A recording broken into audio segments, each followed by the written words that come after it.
మరి దేవుడు గత 4 రోజుల నుంచి 18వ తారీఖు నుంచి వరుసగా 40 దినాల వర్తమానాలు జరుగుతున్నాయి. ఇప్పటికీ హాజరు కాని వాళ్ళు ఎవరైనా ఉంటే వారు మీకు నేను డైలీ అప్ టు డేట్ మీకు వాట్సాప్లో మెసేజ్ పెడుతున్నాను. ఎంతమంది హాజరయ్యారు, అలాగే సేవకు సమర్పించుకున్న వారి గ్రూప్లో కూడా ఆ సేవకుల గ్రూప్కి డీపీ ఉంది, అది ఏమంటారు దాన్ని, అందులో మనం అందరూ ఉన్నాం, సేవకులందరూ ఉన్నాం. అందులో ఎంతమంది హాజరయ్యారు కూడా పెడుతున్నాను. ఇవన్నీ కేవలం ఇక్కడ ఏం జరుగుతుంది, మీరు ఇక్కడికి రాలేకపోయినా మీరు తెలుసుకుంటారని అవన్నీ చెప్పడం జరుగుతుంది. మరి నిన్న ఇంచుమించు 78 మంది, ఫోన్లో ఒక 2 ఫాలో అయ్యారు, 80 మంది అలా వాక్యం వింటున్నారు. మరి మిగిలిన మరి ఇంత సంఘము మరి మిగిలిన వారు కూడా పాల్గొని దేవుడు ఇచ్చిన అవకాశాన్ని వినియోగించుకోవాలని మీకు వినయపూర్వకంగా మనవి చేస్తున్నారు. మరి ఇక్కడి నుంచైనా 4 రోజులు గడిచిపోయాలని చింతించగా మరి 5వ దినం రేపటి నుంచి, ఈరోజు ఉండదు, ఆదివారాలు ఉండవు, మరి మిగిలిన రోజులు మరి మీరు ఫాలో అవ్వగలరని మనవి చేస్తున్నాను. సరే, వాక్యంలోకి వెళ్దాం. సమయం ఇప్పటికీ మరి ముందుకు జరుగుతుంది కనుక సమయంతో పాటు మనం వెళ్ళిపోవాలి. అవి గమనించండి, ముఖ్యమైన అంశాలు అవి. దేవునికి స్తోత్రం కలుగుగాక. హల్లెలూయా, హల్లెలూయా. గత 2 వారాలుగా మనం ఆలోచించు అనే టాపిక్ మీద దేవుడు మాట్లాడుతున్నాడు కదా. ఎందుకు మనం ఆలోచించాలి అంటే, ఆలోచించే శక్తిని దేవుడు మనకి ఇచ్చాడు. దేవుడు మనల్ని సంబోధిస్తుంటాడు, విజ్ఞానం గల మనుష్యులారా నా మాట ఆలోచించండి. తెలివి కలగాలి మీరు. ఈ తెలివితేటలు దేవుడు ఇచ్చింది. దేవుడు ఇచ్చిన తెలివితేటలు దేవునికి ఉపయోగించి ముందుగా దేవుడిని అర్థం చేసుకోవడానికి వాటిని ఉపయోగించాలి. మన జ్ఞానాన్ని దేనికి ఉపయోగించాలంటే దేవుడిని అర్థం చేసుకోవటానికి. సో దేవుడు నీకు అర్థం కాకపోతే దేవుడిని నువ్వు సమర్థవంతంగా అనగా హృదయపూర్వకంగా నువ్వు ఆరాధించలేవు, ఆయనకు కట్టుబడి ఉండలేవు. ఈరోజు చాలామంది దేవుని ప్రార్థనలో కానీ వాక్యంలో కానీ వెనకబడిపోవడానికి, వాక్యాన్ని క్రమంగా చదవని వారు, ప్రార్థన సరిగ్గా చేయని వారు, మందిరానికి క్రమంగా రాని వారు ఉన్నారు అంటే వారిలో ఉన్న ఏకైక లోపం ఏంటంటే వారికి దేవుని శక్తి, దేవుని గురించిన పూర్తి జ్ఞానం లేదు. పూర్తి జ్ఞానం ఉన్నవారిని ఎవ్వరు కూడా వేరు చేయలేరు. పౌలు చెప్తాడు కదా, శ్రమ అయినను, హింస అయినను, కరువైన, ఖడ్గమైన, ఉన్నవైన, రాకున్నవైన, ఇంకా అన్నీ చెప్పేశాడు అంతే. ఇవేవి కూడా దేవుని ప్రేమలో నుండి నన్ను వేరు చేయలేదు. అది దేవుని యొక్క శక్తిని కంప్లీట్గా గ్రహించిన వారు ఇవ్వగలిగే స్టేట్మెంట్. ఏ ఆటంకం నన్ను వేరు చేయలేదు, నేను దేవునితో, దేవుడు నాతో, దేవుని స్తోత్రం. అలానే మనల్ని ఆలోచించమంటున్నాడు. దేవుడు చేసే కార్యాలు ఏంటి, దేవుని శక్తి ఏంటి ఆలోచించమంటున్నాడు.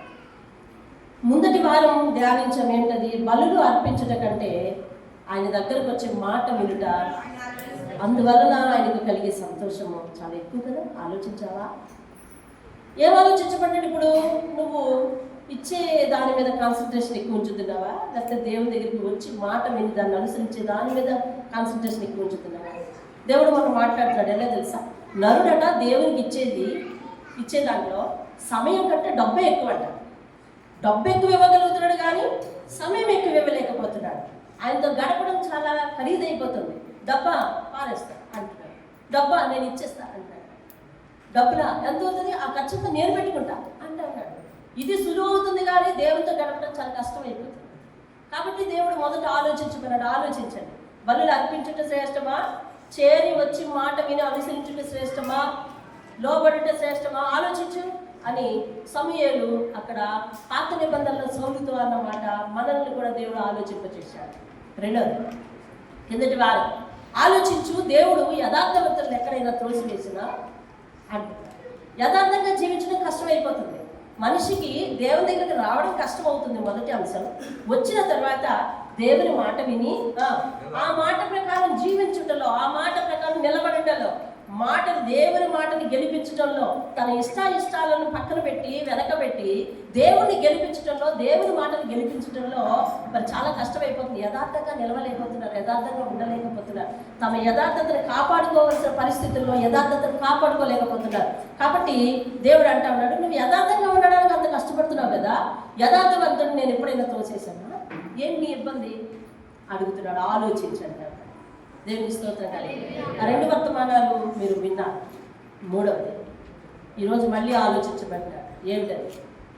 యోబు గ్రంథం 36వ అధ్యాయం 5వ వచనం. యోబు గ్రంథం 36వ అధ్యాయం. ఆలోచించు, దేవుడు బలవంతుడు, దేవుడు బలవంతుడు కానీ ఆయన ఎవరిని తిరస్కారము చేయడు. ఏం చేయడండి? ఆయన వివేచన శక్తి బహు బలమైనది. దేవుని స్తోత్రం కదా. దేవుడు చెప్తున్న మాట. ఈరోజు ఈ మాట ద్వారా దేవుడు మనందరి జీవితాలను ఆలోచింపచేసి ఆయనకు నచ్చినట్టుగా మెచ్చినట్టుగా మనలో ఆత్మీయతను పెంపొందించునుగా. ఆమేన్. దేవుడు ఆలోచించుము అంటున్నాడు. ఆలోచించుము, ఆలోచించండి. ఆలోచించు. Think your self. నీ అంతా నువ్వు ఆలోచించు. నీకు నువ్వు ఆలోచించు. ఎవరో చెప్పితే కాదు, నీకు నువ్వు ఆలోచించు. దేవుడు ఎలాంటి వాడంట? బలవంతుడు. దేవుడు ఎలాంటి వాడు? బలవంతుడు. ఆయన బలం ఏమిటి? ఆయన బలాన్ని ఎప్పుడైనా చూసినావా? ఆయన బలం ఏమిటి? యెషయా గ్రంథం 66వ అధ్యాయం 1-2 వచనాలు చెప్తాడు. ఆకాశం నా సింహాసనము, భూమి నా పాదపీఠము. చదవండి. ఆకాశం నా సింహాసనం, భూమి నా పాదపీఠం. మీరు నా కొరకు కట్టలు ఉద్దేశించే ఇల్లు ఏ పాటిది? మీరు నా నిమిత్తం కట్టలు ఉద్దేశించే ఇల్లు ఏ పాటిది? అంటే నేను అంత ఉన్నతుడను, నాకు విశ్రమ స్థానం కట్టడానికి మీ శక్తి సరిపోదు, నేను అంత ఉన్నతుడను అని చెప్తా ఉన్నాడు. దేవుడు బలవంతుడు. దేవునికి స్తోత్రం కలుగుతారు. అలాగే దానియేలు 6వ అధ్యాయం 26-27 వచనాలు మీ నోటితో చదవండి. దానియేలు 6వ అధ్యాయం 26-27 వచనాలు. నా సముఖమున నియమించినదేమనగా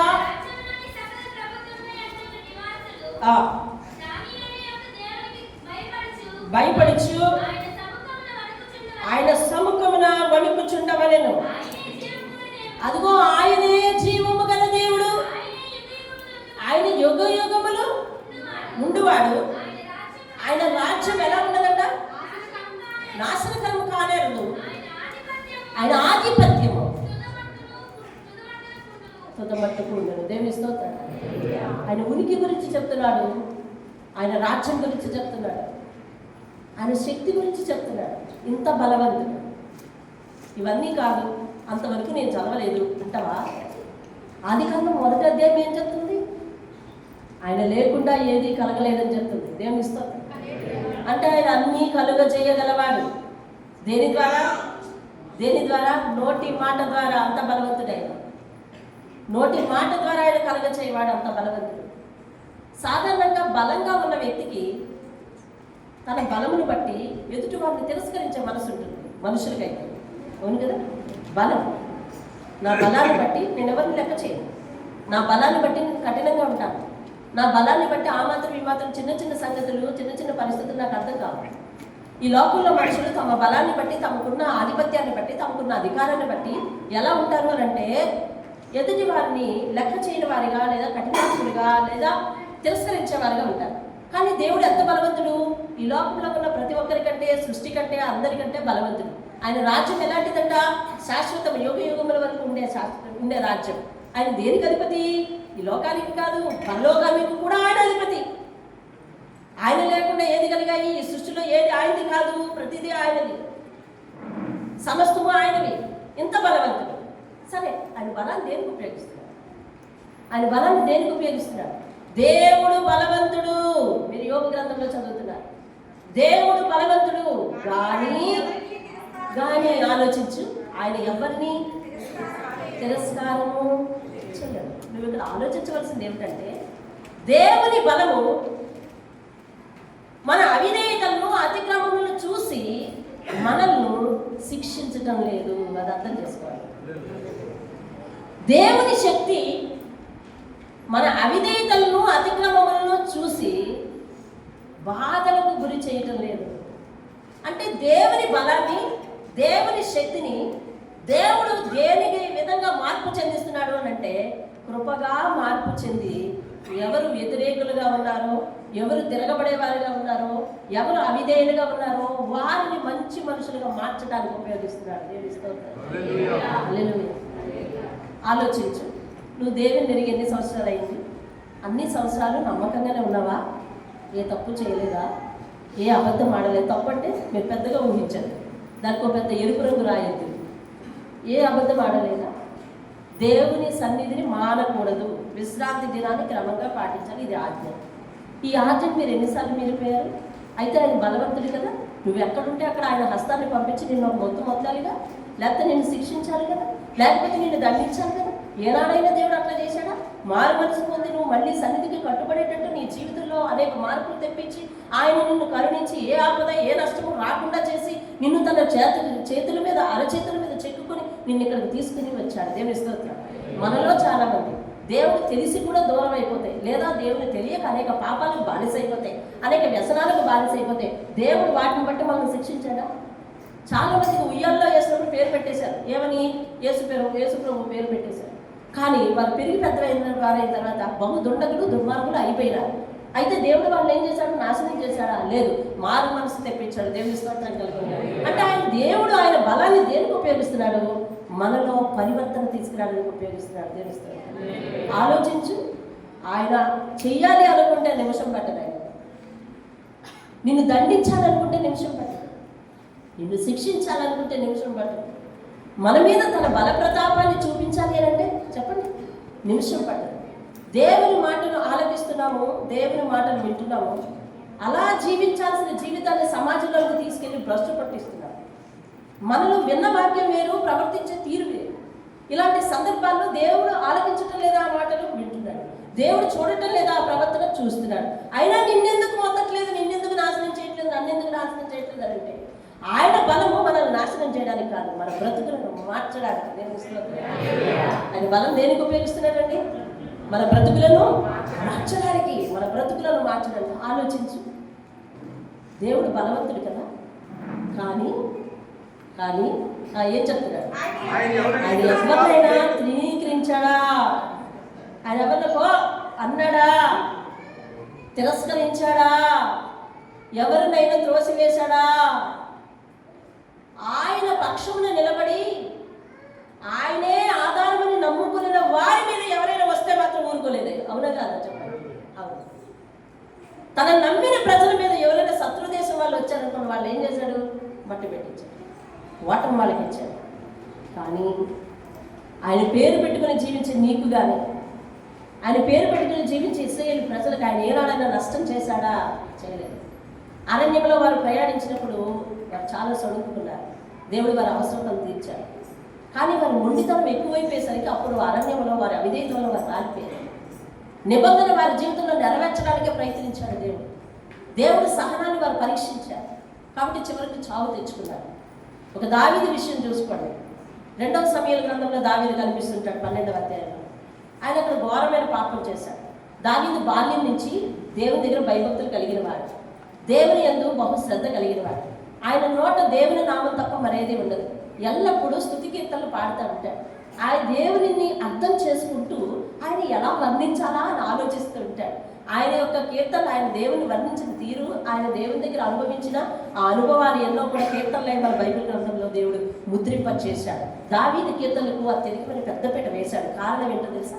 దావీదు మనసు అంత మంచిది, దేవుని విషయంలో అంత భక్తి కలది, దేవుని విషయంలో అంత భయభక్తులు కలది. అలాంటి వాడు ఒకానొక సందర్భంలో అనివార్య కారణాల వల్ల ఇంకా తన మనసును తాను నియంత్రించుకోలేని పరిస్థితుల్లో ఒక పాపం చేశాడు. ఒక పాపం చేసినప్పుడు పాపం చేస్తుండగా ఏం చేయాలి? దేవుడు ఒక్క మొట్టికాయ పైనుంచి వేయాలి, అది మన నిర్ణయం. కానీ దేవుడు వెంటనే మరుసటి రోజు నాతాను ప్రవక్తను పంపించి దావీదు చేత చెప్పించాడు, దావీదా నాయనా, నువ్వు చేసిన పాపం ఎలాంటిది అంటే డైరెక్ట్గా నాతాను చెప్పలేదు, ఒక కథలాగా చెప్పాడు. దావీదు ఏం చేశాడు? బత్షెబ అనే స్త్రీతో పాపం చేశాడు. ఇది చేసిన తర్వాత తెలిసిపోతుందని చెప్పి తన భర్తను చంపించాడు. ఇవన్నీ ఒక తప్పు చేసినందుకు క్రమంగా తప్పుల దారిని వెళ్ళిపోయాడు. ఆగాడు.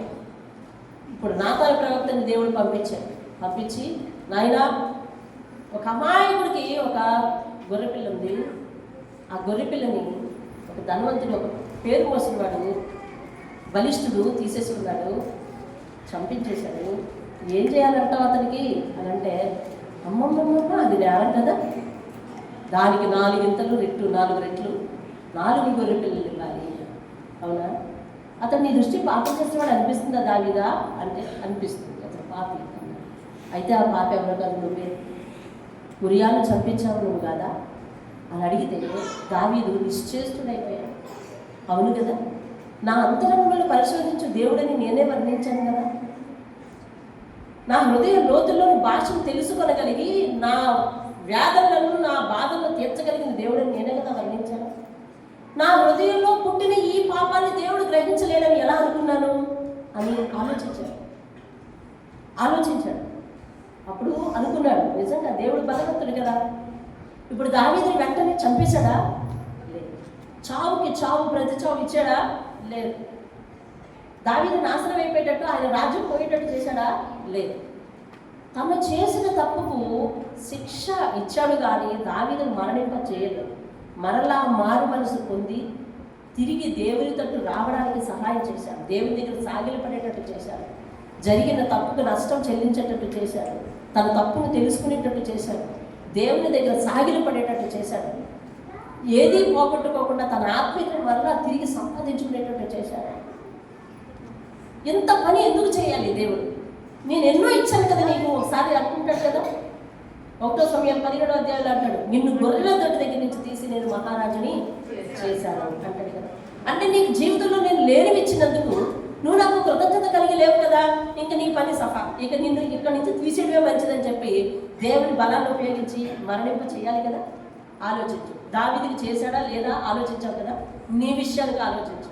ఎప్పుడు కూడా వాక్యం ముందుకు వచ్చేసరికి మనం సెల్ఫ్ చెకింగ్కి రావాలి. దేనికోసమంటే సెల్ఫ్ టెస్ట్, సెల్ఫ్ చెకింగ్. నిన్ను నువ్వే చెకింగ్ చేసుకోవాలి. వాక్యం వినబడుతుంది, వాక్యం అంటున్నది, దేవుడి మాట నీతో మాట్లాడుతుంది. దేవని నేను బలవంతుడను, దేవుడు చెప్తున్నాను నీతో నేను బలవంతుడను. అయినా నా జీవితంలో నువ్వు ఎన్నిసార్లు అవిధేయంగా ఉన్నావు.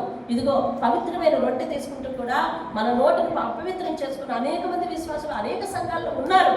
అయితే వారిని దేవుడు రొట్టె తీసుకుని వెళ్ళిపోయిన వెంటనే నాశనం చేశాడా లేకపోతే నశింపు చేశాడా? లేదు.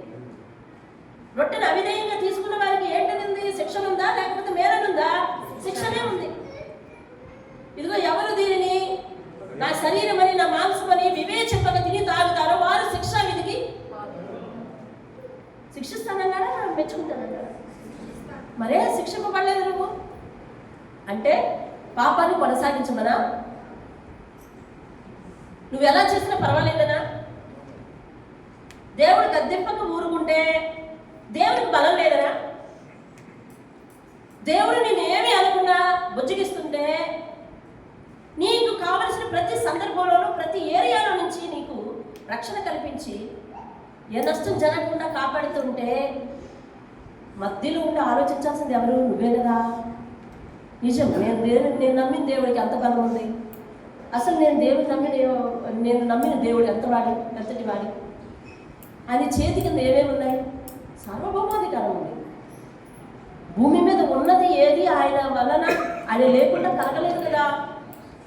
పరలోక రాజ్యాధికారం అంతా కూడా ఎవరి చేతిలో ఉంది? ఆయన చేతిలోనే ఉంది కదా. రేపొద్దున నీకు పరలోకంలో నరకం నిర్ణయించేది ఆయన చేతిలోనే ఉంది కదా. అన్నిటికీ మించి భూమి మీద జీవిస్తున్నంత కాలము ఆయుష్ ఆయన చేతిలోనే ఉంది కదా. ఏది ఆయన చేతిలో లేదని మనము మన ఇష్టానుసారంగా జీవించగలము చెప్పండి? సమస్తము ఆయన చేతిలోనే ఉంది. ఎటు తిరిగి చూసినా దేవుడే కేర పెట్టాల్సి అవుతున్నాడు. ఎటు తిరిగి చూసినా దేవుడే మన ముగింపు, మన ప్రారంభం. అయితే దేవుడిని తిరస్కరించి దేవుడికి విరుద్ధంగా ఉండి దేవునికి వేరుగా ఉండి దేవుని మాట వినకుండా ఉంటే మన జీవితాల్లో జయం కలుగుతుందా? దేవుడు ఆలోచించబడ్డాడు. మీరు భక్తి జీవితంలోకి వచ్చి 2000 సంవత్సరం మీకు తెలిసి ఉండొచ్చు. మీరు భక్తి జీవితంలోకి వచ్చి 2010 తెలిసి ఉండొచ్చు. మీరు భక్తి జీవితంలోకి వచ్చాక 2025 కూడా చూశారు.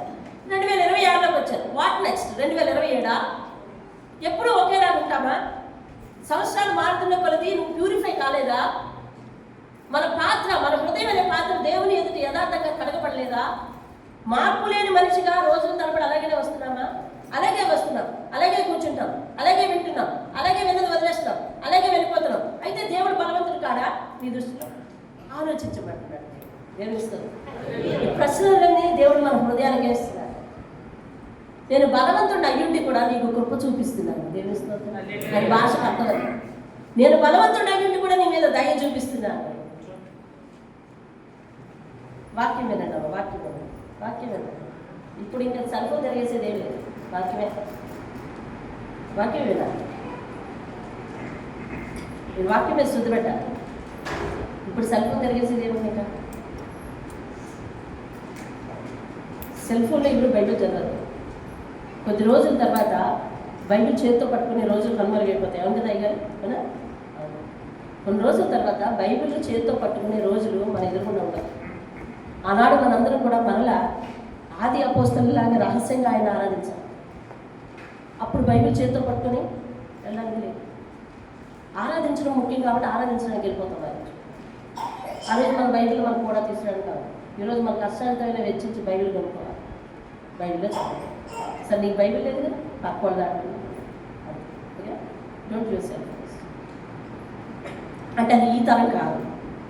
ఇప్పుడు మన పరిస్థితులు కాదు. మన పరిస్థితులు వచ్చినప్పుడు అలా వాడదాం. సరేనా? వాక్యంలోకి వెళ్దాం. ఆలోచించు. దేవుడు బలవంతుడైతే ఆయన బలాన్ని నీ జీవితంలో ఎందుకు చూపించటం లేదు? దేవుడు బలవంతుడైతే నీ అవిధేయతను ఎందుకు ఒప్పుకుంటున్నాడు? దేవుడు బలవంతుడైతే మన నిర్లక్ష్యాన్ని ఎందుకు ఒప్పుకుంటున్నాడు? దేవుడు బలవంతుడైతే మనం సమర్పణ కలిగి జీవించలేకపోవడాన్ని దేవుడు ప్రతిసారి ఎందుకు అంగీకరిస్తున్నాడు? ఆలోచించండి. దేవుడు బలాన్ని ఎక్కడ ఉపయోగిస్తున్నాడు? దేవుడు బలాన్ని ఎక్కడ ఉపయోగిస్తున్నాడంటే అసాధ్యమైన కార్యాలు సుసాధ్యం చేయడానికి ఉపయోగిస్తున్నాడు మన జీవితంలో. కాదు కూడదు నాశనమే మనకి తప్పదు అని లోకమంతా అంటే కాదని మనం వెలిగించి లోకానికి చూపిస్తున్నాడు. ఆయన బలం అక్కడ ఉపయోగిస్తున్నాడు. అర్థమైందా? మొన్న మీకు సాక్ష్యం చెప్పాను. మరణానికి దగ్గర అవ్వాల్సిన పరిస్థితులు, మరణానికి దగ్గర అవ్వాల్సిన జీవితాలు మాకు. అంతకంటే ముందు వారం అప్పుడప్పుడు మా జీవితాన్ని చెప్తాను. మాలాంటి దరిద్రమైన జీవితంలో ఉన్న వాళ్ళని పైకి లేవనెత్తి ఇటువంటి స్థితిలో ఉంచడానికి ఎవరితనం కాదు. ఆయన శక్తిని, ఆయన బలాన్ని ఎలా ఉపయోగిస్తున్నాడు? ఓడిన జీవితాన్ని లేపడానికి ఉపయోగిస్తున్నాడు. ఓడిన జీవితాన్ని గెలిపించడానికి ఉపయోగిస్తున్నాడు. పడిన జీవితాన్ని అభివృద్ధి చెందించడానికి ఉపయోగిస్తున్నాడు. పెంట కుప్పల మీద జీవితాలను సర్వ సమృద్ధి కలిగిన జీవితాలుగా, అనేక మంది దగ్గర చేయి చాపిన జీవితాలను అనేక మందికి దారాలను ఇచ్చివారిగా దేవుడు చేయడానికి ఆయన శక్తిని ఉపయోగిస్తున్నాడు. అంటే దేవుడు ఆయన బలాన్ని, ఆయన బలవంతుడని చెప్పి నీ అవిధేయతలో ఆయన బలాన్ని ప్రకటించడం లేదు, ప్రదర్శించడం లేదు. అందుకని నువ్వేం చేయాలి? ఆయన మనసును అర్థం చేసుకోవాలి. దేవుని స్తోత్రం. ఆయన మనసును అర్థం చేసుకోవాలి. కొత్త నిబంధనలో మీకు తెలిసిన ఒక ఉదాహరణ, పేతురు నువ్వంటే నాకు చాలా ప్రేమ అన్నాడు. ఎవరిని? పేతురు అందరికీ తెలుసు కదా. మనందరికీ తెలిసినా లేదా? పేతురు అందరికీ తెలిసినా? పేతురు చూశారు మీరు? అందరికీ తెలిసినా? నాకు తెలుసు. నువ్వంటే నాకు చాలా, నేను నన్ను ఇప్పుడు సిలువ వేయడానికి తీసుకెళ్తానయ్యా, హింసకు గురి చేస్తాను అంటే నో అలా జరగడానికి వీల్లేదు. మీ మాటలో చెప్పండి, అలా జరగడానికి అవసరమైతే నేను అడ్డెళ్ళిపోతాను. ఆగు, అడ్డు కాదు, అసలు నేనే అడ్డం అనుకుని 3 సార్లు నాకు తెలియదని చెప్తాను. అంతే కదా అర్థం? నేనే నీకు అడ్డం. అప్పుడు తెలియదని చెప్పేస్తావు, అడ్డు తొలగించుకుంటావు. 3 సార్లు అబద్ధం ఆడతావు. అలా జరగదన్నాడు. జరుగుతుంది. జరిగిన తర్వాత నీకు నేను నా మాట గుర్తు చేయడానికి కోడి కోపించేలా చేస్తాను. సరే అయిపోయింది. మరుసటి రోజు అలాగే, మరుసటి రోజు కదా రాత్రే అలాగా జరిగిందా లేదా? జరిగింది.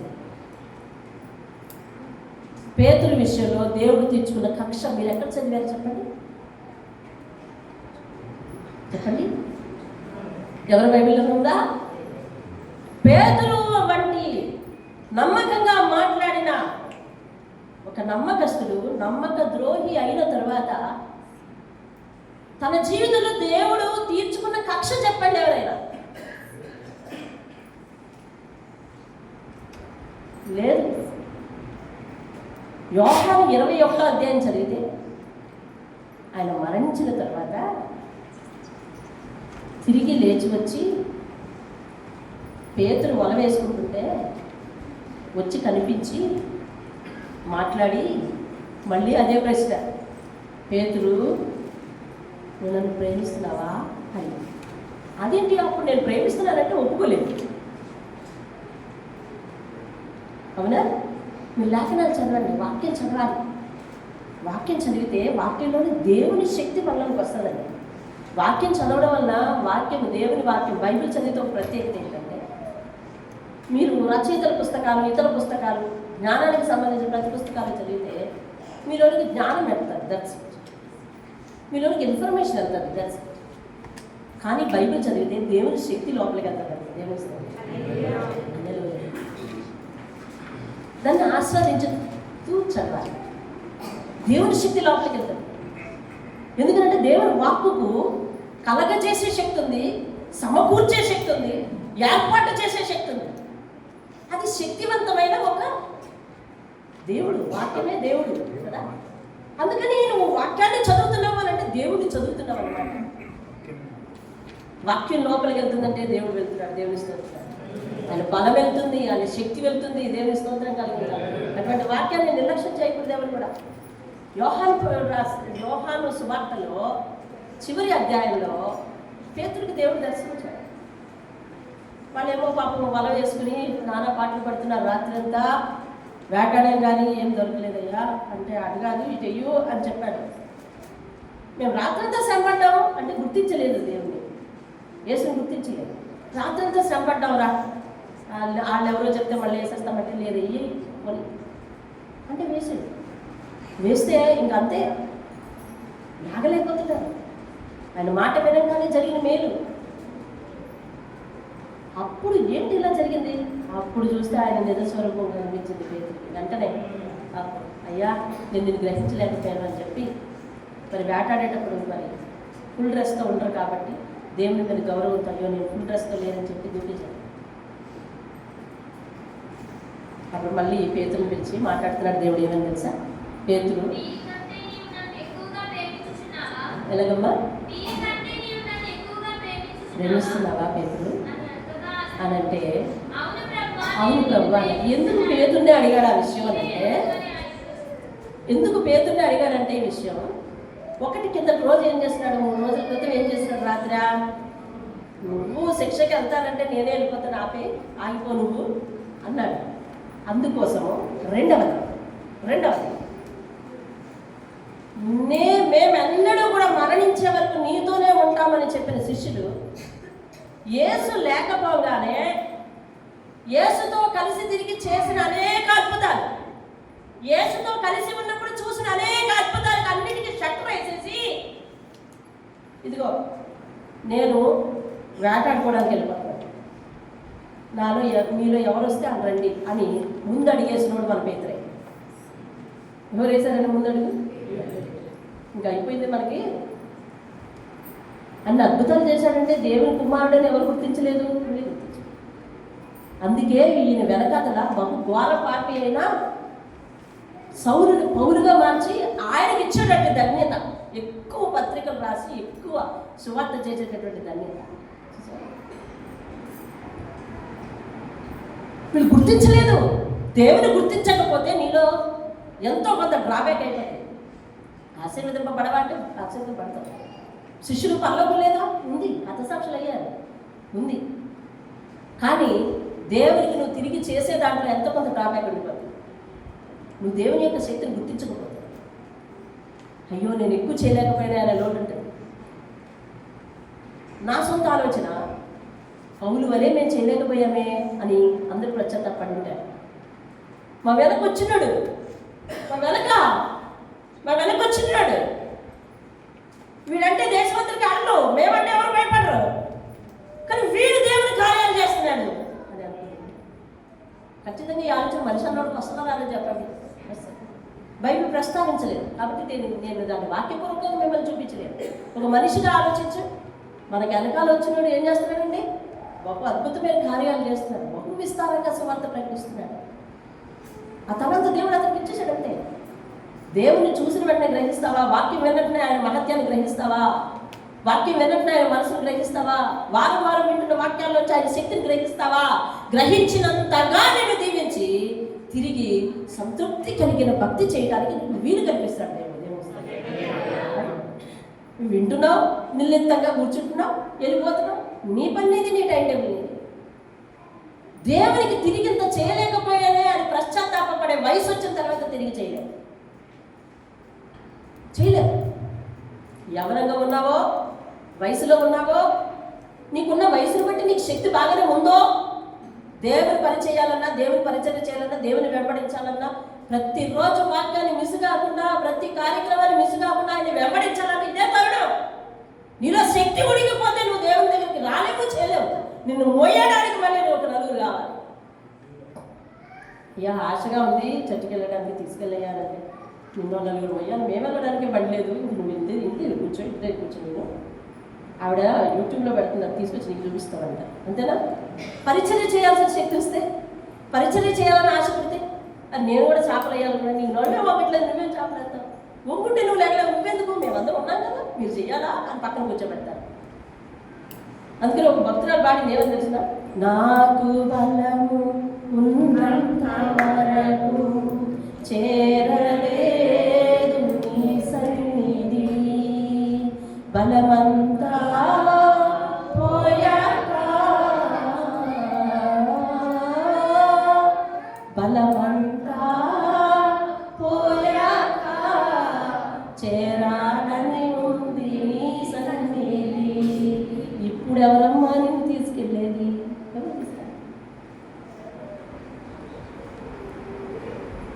నాకు నోరున్నంత వరకు, నాకు కళ్ళు ఉన్నంత వరకు చదవలేదని ఈ వాక్యము, నాకు కళ్ళు పోయాక చదవాలనిపిస్తుంది నీ వాక్యం అంటుంది. ఆ పాట ఉంటే యూట్యూబ్లో కొట్టి పాడుకోండి, వినండి, పాడుకోండి. నాకు అది చాలా ఇష్టం. అంతే కదా, బలవంతం పోయిన వరకు కూడా దేవుని యొక్క ధ్యాస పట్టదే మనకి. ఆ తరువాత చేద్దామంటే, ఆ తర్వాత కూర్చుందామంటే తెలుసా? లేదు, ఉండదు. పేతుడిని అడిగాడు దేవుడు మళ్ళీ వచ్చి, ఎవరో తెలుసా? పేతుడు నన్ను ప్రేమిస్తున్నావా? 2 కారణాలు వచ్చేది అడిగాడు. అసలు ఉన్న వ్యవస్థని మూసేసావే నువ్వు. నేను తెలియదని అబద్ధం ఆడితే సరే, అసలు ఉన్న వ్యవస్థనే మూసేసావు నువ్వు కదా. దేవుడు చేసిన, పేతుడు చేసిన పొరపాటు అది. అందుకని అడిగాడు, అసలు నువ్వు నిజం ప్రేమిస్తున్నావా? ఇప్పుడు ప్రేమిస్తున్నాను. రెండోసారి అడిగాడు, ప్రేమిస్తున్నాను ప్రభు. మూడోసారి అడిగాడు, కోపం వచ్చింది. ఒకే ప్రశ్న పదే అడిగితే నో, నేను ఒప్పుకోను. ఎన్నిసార్లు అడుగుతారు? మీలో ఎవరైనా గ్యారంటీగా రేపు చర్చ మానేస్తారని తెలిసిన వాళ్ళు పట్టుకొని, రేపు ఖచ్చితంగా వస్తావు కదా? వస్తానక్క. రేపు ఖచ్చితంగా వస్తావు కదా? వస్తానక్క. రేపు ఖచ్చితంగా వస్తా. ఏ కాలం మీద అంత అనుమానం వస్తుంది, సహజం. ఎదురుకు వచ్చింది మాకు రాదా? వస్తుంది. అంటే అన్నిసార్లు అడిగింది దేనికంటే, నీ కాలికి చిన్న పూస, చిన్న కాగితం అడ్డొస్తే పడిపోతావు నువ్వు, అందుకని రాలేవని అన్నిసార్లు అడిగారు. పేతురు చిన్నదానికే పడిపోయాడు, చిన్న విషయానికే చక్రం మూసేసాడు. అందుకని ఏదైతే పరలోక రాజ్య ప్రచారం చేసుకుంటూ యేసు ఈ లోకం మీద ఉన్నంత వరకు అనేక మందికి పరలోకం గురించి చెబుతూ, దేవుని రాజ్యం భూమి మీదకి వస్తే ఇలా ఉంటుంది, దేవుని పరిపాలన ఇలా ఉంటుందని అనేక మంది దగ్గరికి తీసుకెళ్లి సువార్తను అందిస్తే దానిని శక్తులు వేసేసాడంటే పేతుడు. నేను వెళ్తున్నాను, వస్తారా? వచ్చేస్తాను. నువ్వు ముందు నువ్వే కదా యేసు శిష్యుడైంది, నువ్వే వెళ్ళిపోతే ఇక మేమెందుకు ఇక్కడ? ఏం చేస్తాం మేము? వచ్చేస్తాము. అందుకు అడిగాడు మళ్ళీ రెండోసారి, పేతురు నన్ను ప్రేమిస్తున్నావా? ప్రేమిస్తున్నాయ్యా. రెండోసారి అడిగాడు, మూడోసారి అడిగి, కోపం వస్తాయ్యా, ఎందుకు ఇన్నిసార్లు అడగడం? నీకే తెలుసు నేను ప్రేమిస్తాను లేదా? అయితే నన్ను ప్రేమిస్తే ఈసారి మాత్రం నువ్వేం చేయాలంటే నా కోసం సువార్త చేయాలి. ఏం చేయాలి? నా గొర్రెలను మేపు అంటే అర్థం ఏంటి? నా కోసం సువార్త చేయి. ఈసారి దేవుడిని ప్రేమిస్తున్నావంటే కనుక దేవుని సువార్త చేయి. దేవుని ప్రేమిస్తున్నావంటే కనుక దేవునికి సువార్త చేసి దేవుని కొరకు ఉపయోగపడు. పాత్ర వలే దేవుని చేతిలో ఒక ఆయుధంలో ఉపయోగపడు అంటాం. అర్థమైందండి? చెప్పండి, పేతురు మీద కక్ష తీర్చుకోవాలంటే ఆయనకి ఎంత పని? అబ్బాయి యేసు కక్ష తీర్చుకోడండి, యేసు మానవుని రూపంలో కదా భూమి మీదకి వచ్చాడు, పేతురు మీద కక్ష తీర్చుకుంటాడు, మీరు అలా చెప్తున్నారు. ఇప్పుడు ఇంకా యేసు ఏంటంటారు, ఆ పోర్షన్లో, ఆ విభాగంలో యేసు ఎవరి మీద కక్ష తీర్చుకోవడం మీరు అంటారేమో. యేసు తోటలో సైనికుడు వస్తే అంటూ ఏమన్నాడు మాట చెప్పండి, మీకు గుర్తుందా? ఏమన్నాడు? నన్ను పట్టుకోవడానికి బందిపోడు దగ్గర పట్టుకోవడానికి వచ్చినట్టు వచ్చారా మీరు? మీకు తెలుసా? నా పరలోకపు తండ్రికి కానీ చెబితే 12 సేనా వ్యూహంలో కంటే అధికమైన సైన్యాన్ని పంపించగలడు అంట. దేవుని స్తోత్రం. ఆయన పవర్ ఉందా లేదా? ఉంది. ఆ పవర్తో ఏమైనా చేయగలరు. కానీ పేతురు ఊసే పట్టించుకోలేదు, పశ్చాత్తాపడేటట్టు చేశాడు. దేవా, నిజంగా నీ విషయంలో నేను అన్యాయం చేశానయ్యా, నిజంగా నీ ప్రేమను అర్థం చేసుకోలేకపోయాను. బలం ఉండి నా మీద చూపించినటువంటి ప్రేమను మాత్రమే నా మీద రిలీజ్ చేసినటువంటి నీ ప్రేమ ఎలాంటిదయ్యా అని అర్థం చేసుకునేలా చేశాడు. అందుకే దేవుని ప్రేమమైనంట హల్లెలూయా. దేవుడు మోషతో కనిపించినప్పుడు చెప్తున్నాడు ఏమంటే, నేను కనికరము గల దేవుడేను తెలుస్తాను. ఏం చెప్పాడండి? ఎప్పుడు చెప్పాడు? ఆది కాలంలో చెప్పాడు. ఇప్పుడు కూడా ఏం చేస్తున్నాడు ఆయన? కనికరాన్నే చూపిస్తున్నాడు. మీ మీద కూడా, మా మీద కూడా ఏం చేస్తున్నాడు ఆయన? కనికరాన్నే చూపిస్తున్నాడు. Check yourself again. మీరు కష్టంలో ఉన్నప్పుడు, కష్టంలో అరకత్తలో ఇరికిపోయినప్పుడు మీలో ఒక రకమైన పశ్చాత్తాపంతో కూడిన, సమర్పణతో కూడిన ప్రార్థన వచ్చేస్తుంది. ఇంకా ప్రార్థనకి ఏం పేరు పెట్టాలో తెలియదు. పశ్చాత్తాపం. మీరు క్షమించు. నీవు చేసిన ప్రతిదీ గుర్తొచ్చేస్తుంది అక్కడికి. అయ్యా, నేను అలా చేశాను, ఇలా చేశాను, అవన్నీ మానేస్తాను. అయ్యా, నీ దగ్గర ఇలా ఉంటాను. పశ్చాత్తాపము, సమర్పణ, త్యాగం అన్నీ వచ్చేస్తాయి. అన్ని ప్రార్థనలు వచ్చేస్తాయి. ఆఫ్టర్ దట్ కష్టం ముడిగిపోయిన తర్వాత, కష్టము అయిపోయిన తర్వాత, కష్టం తొలగిపోయిన తర్వాత ఎంతోమంది మనము చేసిన పశ్చాత్తాప ప్రార్థన మీద, చేసుకున్న సమర్పణ మీద బేస్ అయ్యి మన జీవితాన్ని లీడ్ చేస్తున్నాం చెప్పండి. ఎవరు చేయొద్దు. ఎవరు పర్సనల్ వాళ్ళే. దేవుడే పర్సనల్గా మాట్లాడాడు ప్రతి ఒక్కరితో. దావీదు నలుగురిలోకి తీసుకొచ్చి అల్లం చేయలేదు, ప్రవక్తకి తీసుకెళ్ళి కాముగా బుద్ధి చెప్పించు. ఆయన మన గౌరవాన్ని రక్షిస్తాడు, మనమే ఆయన గౌరవాన్ని తీసేది. అర్థమైందా? అరే, దేవుడు నమ్ముకుని ఎందుకు అలా చేస్తున్నావు అని ఎవరైనా అడిగితే, మానలేకపోతున్నాను భయ్యా అంటే, దేవుడు నమ్మిన వాళ్ళు కూడా అలాగే చేస్తారా? సర్టిఫికేషన్ వచ్చింది. ఎవరి వల్ల వచ్చింది? నీ వల్ల వచ్చింది. దేవుని గౌరవాన్ని నువ్వేం కాపాడలేదు.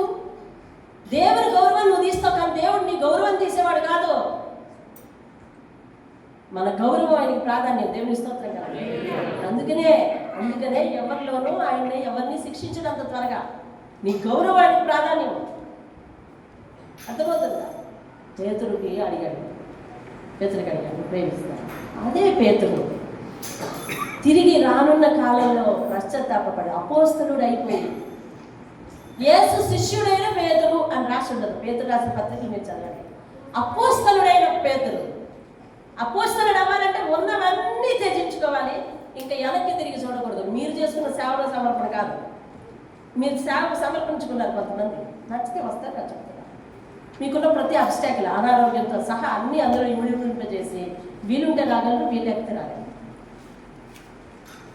ఒక పక్క నెట్లో డ్యూటీలు, మీ డ్యూటీలు మీకు వెసులుబాటు అవ్వట్లేదు, మీరు ఎవరికి చేంజ్ చేయడానికి అవ్వట్లేదు. ఈ పరిస్థితులు ఎలా ఉండగా మిగిలినవన్నీ అదే కారణాలా? మనం దేవుని సన్నిధికి రాలేకపోవడానికి అన్నీ అవే కారణాలా? కాదు. మనం వాటిని వదులుకోలేము, కుదరలేదు. ఏం చేస్తాం? చాలా తేలిగ్గా తీసుకుంటాం. అర్థమవుతుంది? అలా కాదు, ఏది ఏమైనా ముందుకే కానీ వెనక్కి చూసేది లేదు. సేవకుడు సేవ చేస్తే అట్టనే ఉండాలి, అంతే.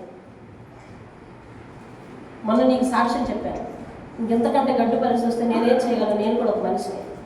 దేవుడు అంటే శక్తి ఇవ్వాలి మనకి. అవతల ఫిష్తో పిల్ల కొట్టుకుంటుంది అని తెలిసినా 7 గంటలకు మైక్ పట్టుకోవాలి కాబట్టి పరిగెత్తు, నువ్వు వెళ్ళమ్మా అని వాళ్ళ ఇంటి దగ్గర ఒక్కసారి ఇలా అన్నారంతే. వెంటనే కింద బండి అరేంజ్ చేసుకున్నాను, బండికి వచ్చేసాను. ఆయన వదిలేసి వాళ్ళందరినీ వదిలేసి, నువ్వు వస్తావా, నువ్వు వస్తావా?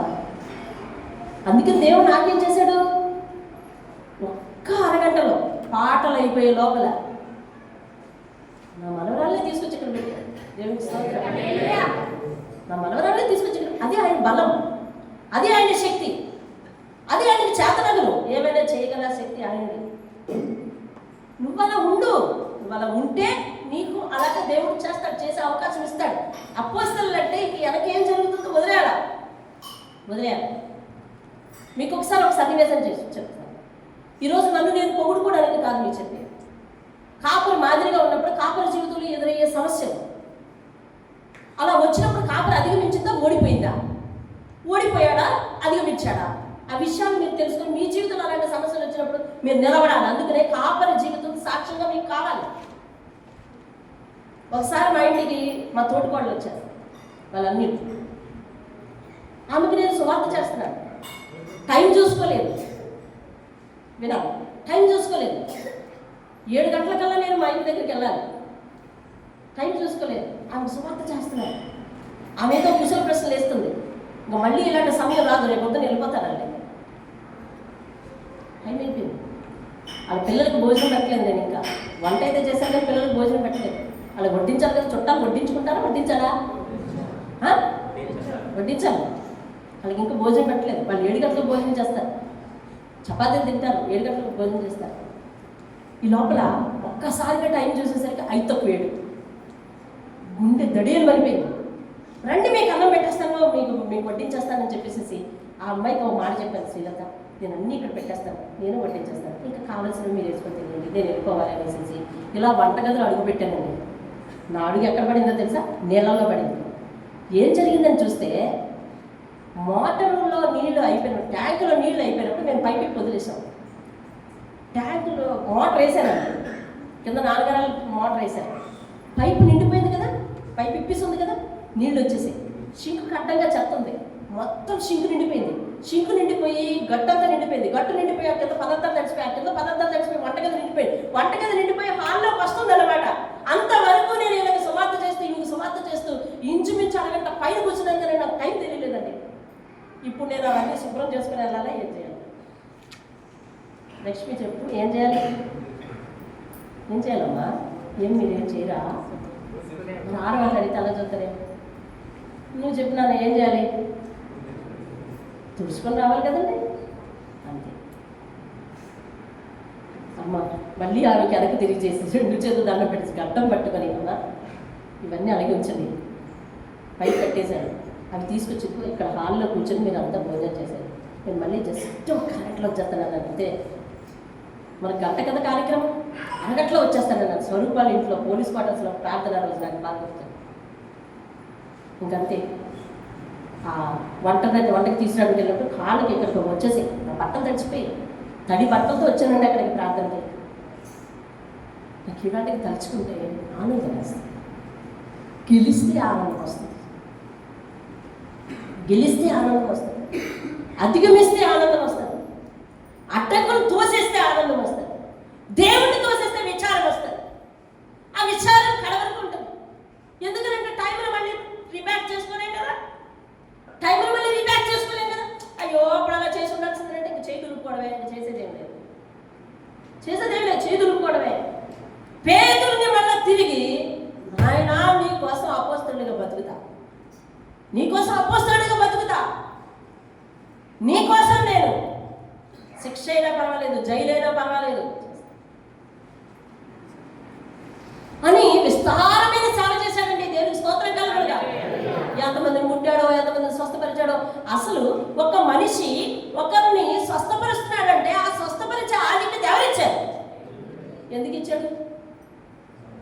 అలాంటి అపనమ్మకస్తునికి, అలాంటి ద్రోహికి ఇవ్వచ్చునా? ఇది కదా మన వాదన, మానవుడి వాదన ఇది కదా. దేవుడు ఏం చేశాడు? అద్భుతంగా వరాలతో నింపాడు పేతుని. దేవుని స్తోత్రం కలుగును. చెప్పు, దేవునికి కోపం ఉందా? దేవుడు కక్ష తీర్చుకునేవాడా? దేవుడు తన బలాన్ని ప్రకటించేవాడా? కాదు. తన బలం ఉపయోగించి పనికిరాని వద్దనే పాత్రను, తృణీకరించే పాత్రను దేవుడే నాకు జీవితం అనేటట్టు చేయగల శక్తి ఆయనది. దేవుని స్తోత్రం. కాబట్టి పాపాన్ని వెంబడిస్తూ దేవుడిని వెంబడిస్తే కనుక ఏదో రోజు దేవుడు నేను తిప్పుకుంటాడు. అంతవరకు వద్దు. ఇదిగో వాళ్ళకి ఇలాంటి మాదిరికరమైన వాక్యాలు లేవు. దావీదు గురించి దావీదు జీవితంలో అంత ముందు ఎప్పుడు అలాంటి ఎగ్జాంపుల్స్ చదవలేదు. లేదంటే దావీదు తప్పుకోకుండా ఉండేవాడేమో. హిజ్కియా కొడుకు మనష్షే ఎంత ఘోరంగా యెషయా రంగంతో వచ్చి చంపించాడు. కానీ మనష్షే మీద దేవుడు కక్ష తీర్చుకోలేదు. తన సేవకుడిని తన బిడ్డను ఫలంగా పెట్టాడు, కానీ మనష్షే మీద కక్ష తీర్చుకోలేదు.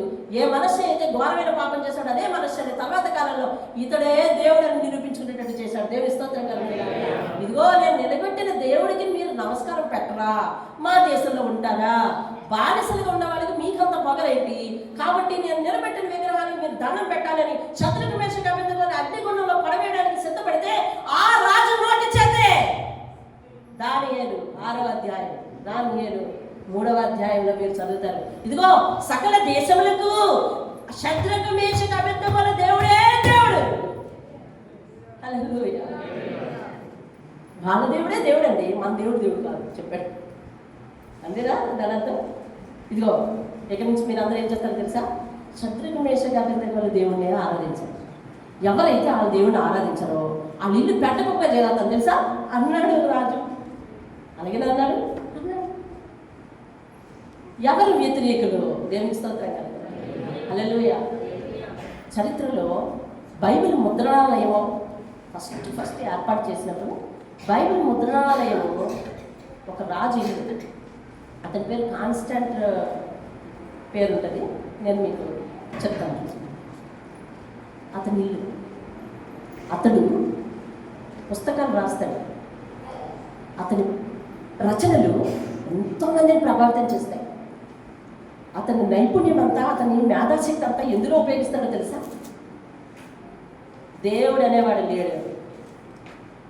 దేవుడు అనేవాడు లేడు. ఏదైనా ఉంటే గింటే కనుక మీరు రాజునే పూజించాలి అన్నట్టు రాస్తాడు. అతని రచనలు చాలా ప్రచురితమైపోయింది. ఏ ఇంటిలో అయితే అతడు ఉండి దేవునికి వ్యతిరేకంగా అనేక రచనలు చేసి ముద్రించాడో అతనికి, అతని దేశానికి ఇంకొకరికి యుద్ధం వచ్చింది. అప్పుడు ఒకరు సూచించారు, ఇది మనం సిలువు గుర్తు పెట్టుకుని వెళ్తే, నాకు అది సంపూర్తిగా తెలియదు, తెలుసుకొని మీకు చెప్తాను. సిలువు గుర్తు పెట్టుకుని వెళ్తే మనం యుద్ధం గెలుస్తాం. ఇప్పుడు యుద్ధం గెలవాలి, అందుకని ఆ పట్టుదలతోటి పెట్టుకుని వెళ్ళాడు. సిలువులు ఎంత శక్తి ఉందా గ్రహించాడు. తన ఇల్లే రానున్న కాలంలో బైబిల్ మొట్టమొదటి ముద్రించిన ముద్రణాలయం అయిపోయిందండి. తెలుస్తుంది. అతని చేతితో ఎన్ని రచనలు చేశాడో నాకు తెలియదు, కానీ పరిశుద్ధాత్ముడు చేసిన ఈ రచన కొన్ని లక్షల ప్రతులు వాళ్ళ ఇంట్లోంచి బయటకు వచ్చేసేయండి. దేవుని స్తోత్రం. అది దేవుని శక్తి. కానీ నీకన్నా నాకన్నా మనకి చెడు చేసిన వారి విషయంలో ఎలా ఉంటుంది తెలుసా? ఎప్పుడు దొరుకుతావు, నీ పని ఎట్ట తీస్తా చూడు, చేసిన మేలు మర్చిపోతున్నావు, మళ్ళీ సార్ మా ఇంటికి వస్తే కనుక నీకేం చేస్తాను చూడు. ఇలా దేవుని సిద్ధాంతం ఒకసారి దేవుడి సన్నిధితో చెప్పాడు. ఏంటది? ఉపకారికి ఉపకారం చేయడం లోక సిద్ధాంతం, అపకారికి అపకారం చేయడం లోక సిద్ధాంతం, ఉపకారికి కూడా అపకారం చేయడం లోక సిద్ధాంతం, అపకారికి సైతం ఉపకారం చేయడం దేవుని సిద్ధాంతం. హల్లెలూయా. ఏ ఇంటి నుంచి అయితే దేవుని మీద వ్యతిరేకమైన రచనలు చేశాడో అదే ఇంటిని దేవుడు తన పరిశుద్ధ గ్రంథము లక్షల కొలిది ప్రతులు ముద్రించుకునేటట్టు ఒక ముద్రణాలయముగా చేసుకున్నాడు. దేవుని స్తోత్రం కలుగును. అంటే ఏ స్థలములో నుంచి దేవునికి వ్యతిరేకమైన నాదం ప్రతిధ్వనిస్తుందో ఆ స్థలములో నుంచి దేవుడు దేవుని స్తోత్రం అని ప్రేమ అర్థం కావడానికే దేవుడు ఉపమానంగా చెప్తాడు. తప్పిపోయిన కుమారుడు గురించి చెప్పాడు. ఏమర్థం చేసుకున్నావు ఆయన మనసుని? తప్పిపోయిన కుమారుడు, పోయావు కదా, ఆస్తి పట్టుకుపోయావు కదా, అగురించు అలా రానమ్మా అని ఎదురుచి ముద్దు పెట్టుకునే దేవుని స్తోత్రం. యోబు అడుగుతాడు, ఆలోచించు, దేవుడు బలవంతుడు, ఆలోచించండి, ముగిస్తున్నాను. దేవుడు బలవంతుడు, కానీ నేను ఎవరిని తృణీకరించను. ఆయన ప్రేమను నువ్వు సాకుగా కాదు, సాకుగా కాదు, నిజంగా యథార్థంగా అనుభవించడానికి రావాలి. ఆసరాగా చేసుకునే అవకాశవాదిగా మారితే ఆయన బలము, ఆయన శక్తి మన బ్రతుకులు మార్చడానికి దేవుని స్తోత్రం. ఆయన మొత్తం సార్వభౌమాధికారం మన బ్రతుకులు మార్చడానికి. ఏ స్థితిలో నువ్వున్నా, ఏ పరిస్థితిలో నువ్వున్నా నిన్ను పైకి లేవనెత్తడానికి, విజయ సాక్ష్యం చెప్పించడానికి మోకరించండి. ఆలోచించు, దేవుడు బలవంతుడు. ఆయన యథార్థతలు ఎప్పుడు తోసివేయలేదని కిందటి వారం ఆలోచించాడు. ఆలోచించు, దేవుడు బలవంతుడు. అంత మాత్రం చేత ఆయన బలం ఎవరి మీద ప్రయోగించలేదే. బలహీనులను అందరం ఎక్కించడానికి తన బలాన్ని ఉపయోగించాడు. వ్యతిరేకత ఉన్న చోట ప్రేమను పుట్టించడానికి తన బలాన్ని వెచ్చించాడు. శత్రుత్వం ఉన్న చోట దైవత్వం నింపడానికి తన యొక్క బలాన్ని వెచ్చించాడు. ఆయనకి శక్తి ఉంది, కానీ అది దయగా మారిపోయింది. దేవునికి స్తోత్రాలు. ఆయనకి బలం ఉంది, అది కృపగా మారిపోయింది. దేవునికి స్తోత్రం. మారని మనుషులను ఆయన పాత్రలుగా మార్చేందుకు ఉపయోగిస్తున్నాడు ఆయన శక్తిని. కానీ నీ విషయంలో ఎవరైనా హాని తలపెడితే కనుక, నిన్ను ముట్టినవాడు నా కంటి పాపను ముట్టినట్టు, కావున పగ తీర్చుకున్నట్ట నీ పని కాదు, నా పని, వదిలే అని చెప్పాడు. ఏ నోరు నిన్ను దూషిస్తుందో ఆ నోరు నిన్ను మెచ్చుకునేలా చేయగలడు. అంతేగాని నీ కోపం వచ్చిందని అవతల వాళ్ళని సర్పించు, అదే చెయ్యు ఇది చెయ్యు, చూసావా నేను ఎంత నీతిమంతుడో చెప్పనవసరం లేదు. ఆయనకున్న గుణగణాలు ఆలోచించు. దేవుడు ఏమనుకుని నువ్వు నిర్లక్ష్యం చేస్తావు? అసలు ఎంతకాలమైనా అదిగో అలాగే ఆ పద్ధతిలోనే ఉంటావా? నీ పద్ధతి మార్చుకోవా? దేవుడు ఎందుకు నిండారుగా నిన్ను ఆశీర్వదిస్తున్నాడు ఆలోచించవా? దేవుడు ఎందుకు నీ పట్ల ఇంకా ఇంకా ఇంకా శ్రద్ధ చూపిస్తున్నాడు ఆలోచించవా? ఇదంతా దేవుడు చేసిన మేలే అనుకుంటూ దేవుడి దగ్గర నుంచి మేలు పొందుకుంటూ ముందుకు వెళ్ళిపోతే దేవుడికి నువ్వేం చేస్తావు? నీ సమర్పణ ఏది? నువ్వేం చేస్తావు దేవుడికి తిరిగి? ఇదిగో తిరిగి చేసే సమయం వచ్చినప్పుడు అయ్యా అంతలా చేయలేకపోయామే అని శిష్యులు బాధపడతారు. బతికున్నంత వరకు గుర్తించలేకపోయామే అని సొంత తమ్ముడు, తన తల్లి గర్భాన పుట్టిన తమ్ముడు యాకోబు గుర్తించి పత్రిక రాస్తున్నాడు. బతికున్నంత వరకు నువ్వు దేవుడిని గుర్తించలేకపోయాడయ్యా. దేవుని మనసును త్వరగా అర్థం చేసుకోకపోతే చాలా కోల్పోతాం. దేవుని సంయమనాన్ని అనగా ఓపికను, నువ్వెంత అవిధేయంగా ఉన్నా ఓపిక చూపిస్తున్నాడే, దానిని నువ్వు అలుసుగా తీసుకున్నావు. ఆయనకేం నష్టం లేదు, కానీ రానున్న రోజుల్లో నువ్వే కొంత నష్టపోతావు. మొదటి వరుసలో నిలబడి ఆయన సమర్పించుకుని మొదటి వరుసలో నిలబడి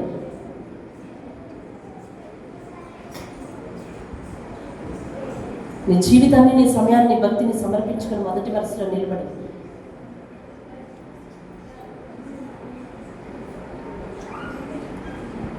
ఆయన ప్రేమ, కరుణ, ఆయన కనికరం, ఆయన బలం మన తప్పులు గుర్తించుకుని నాశనం చేయలేదు, మన భవిష్యత్తు నిలబెట్టిందండి. ఇదిగో ఇప్పటి నుంచి వచ్చే భవిష్యత్తు కూడా నిలబెడతదండి. పరిశుద్ధులా ప్రార్థన చేస్తాను. పరిశుద్ధులని పొందుతాను. విన్న వాక్యాన్ని, నీ మనస్సును, నీ బలాన్ని, నీ శక్తిని అర్థం చేసుకోండి. ప్రతి ఒక్కరూ మా జీవితాన్ని ఇది నష్టపోకుండా నీ వైపు తిప్పుకోవడానికి సహాయం చేయండి. మాకు మా బిడ్డల జీవితాల్లో ఎన్ని మేలులు చేశామో వాటికి సరిపడగా మేము జీవించగలుగుతున్నామో లేదో ఆలోచించుకొని సంపూర్ణమైన సమర్పణ జీవితంలోకి వారు మరలడానికి సహాయం చేయండి. దేవుడు బలవంతుడు కాబట్టి మాకు అసాధ్యమైన కార్యాలను కోరుకోవడం మాత్రమే కాదు,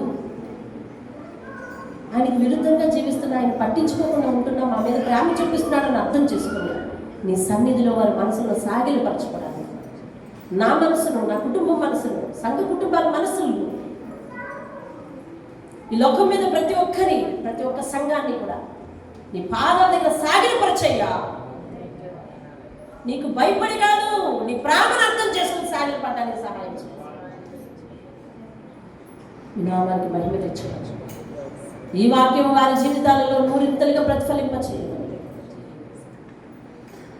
నీ మహిమను దాచేటటువంటి అజ్ఞానం వారి నుంచి తీసి నీ పరిశుద్ధాత్మ శక్తి చేత మా అందరినీ నింపమని యేసు నామములో అడిగి వేడుకుంటున్నాం పరమ తండ్రి. ఆమేన్. ఆమేన్.